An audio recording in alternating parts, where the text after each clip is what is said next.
All right, come on, everybody, dig in. Thank you so much for having us over. This is really nice. We've never been to a marijuana farm before.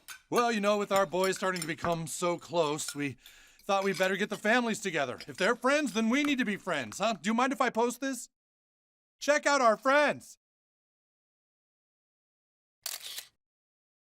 Randy, I hope you didn't invite us here because we're black.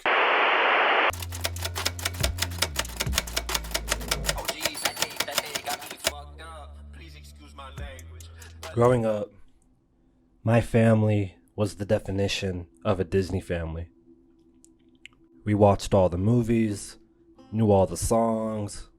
We even went as the Incredibles one year for Halloween. As I got older and went into marketing, I learned terms like raving fan and market segmentation, things that I could apply to my past experience with the Disney brand.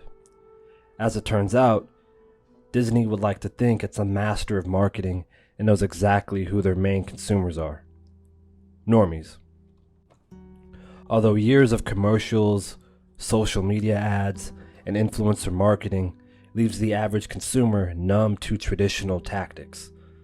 To circumvent this, the Imagineers and corporate heads decided they had to switch it up to be part of the conversation. In media, there's a term called UGC, or user-generated content. These are selfie videos of someone reviewing a product or a tutorial about how to do something. This grassroots method works for the same reason millionaire streamers still look like they're streaming in their mom's basement. It adds a layer of relatability, and you more or less see yourself in the user. A large-scale example of UGC could be an organization, a product, or a movement.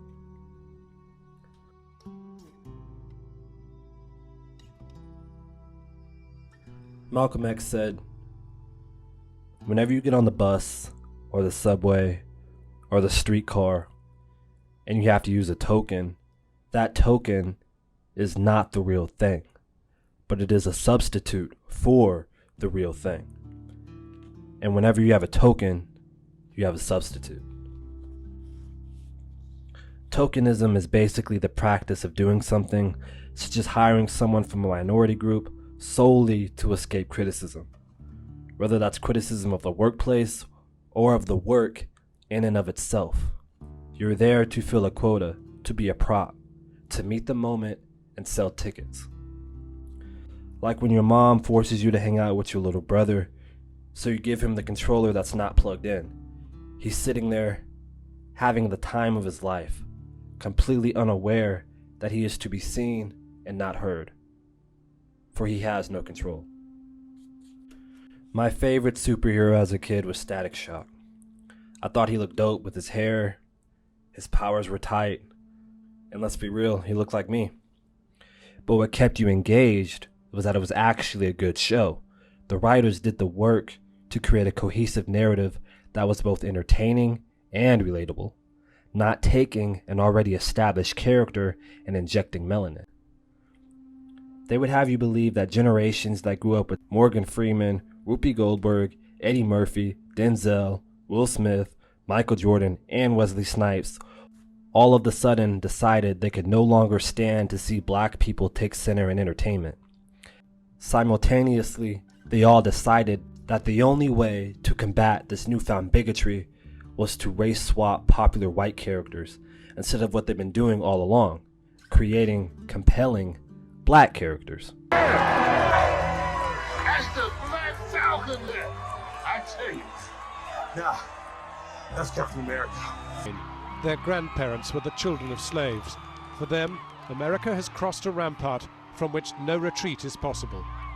The man you see on your screen is Lincoln Perry. His persona, which is very famous in old Hollywood, was called Stephen Fletcher. He was so popular at the time, he was the first African American to earn over $1 million during the course of his career. While this was very positive for Mr. Perry as an individual, it wasn't seen like that from the black community, due to the fact that they believed he was perpetuating negative stereotypes. During the 1930s, the most a black actor could aspire to be in films was a baggage handler or a maid, some sort of manual labor role. It was this or nothing. We fast forward to 2023, and it's this or nothing. I would take nothing. We have been put in a subservient position, which has always been the case. It has just changed in the way that the table scraps are dispersed. We are essentially being treated as the proverbial dog begging its owner. Race swap characters are hand-me-downs. They were not intended for us.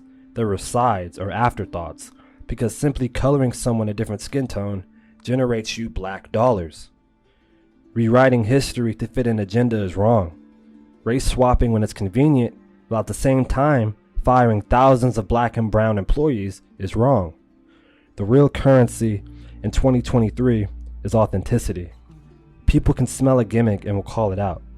Waving melanin around as a marketing tactic is insulting and disrespectful. Black people are not your fetishes. Feel a shift in energy of like, whoa, okay, the big daddy is here, y'all. Increase the cringe. I had to follow Jonathan Majors, the most charismatic man alive. Well, considering the fact. Despite the comments from my detractors, I've been black my whole life. You aren't racist for not liking a movie, especially something as forgettable as 2023's The Little Mermaid. Tokenism is the bigotry of low expectations, because they expect you to be stupid. They expect you to shut up and consume. They expect you to say, "Oh my God, it's a nigga on the screen. Please take my money." Nah, I'm gonna do my own thing. I just tell the truth, and telling the truth is crazy in a world full of lies. That's simply it. I am him, ultra instinct, bitch, I'm going super saiyan. I can't trust an Android, my iPhone been ringing. I might go and cop another one, make my way to the Europeans, baby. I'll be back next weekend, only getting better every season. Since say la vie to my old girl, okay, one more time, then I'm leaving. Peace and deuces, truth is, I can't fuck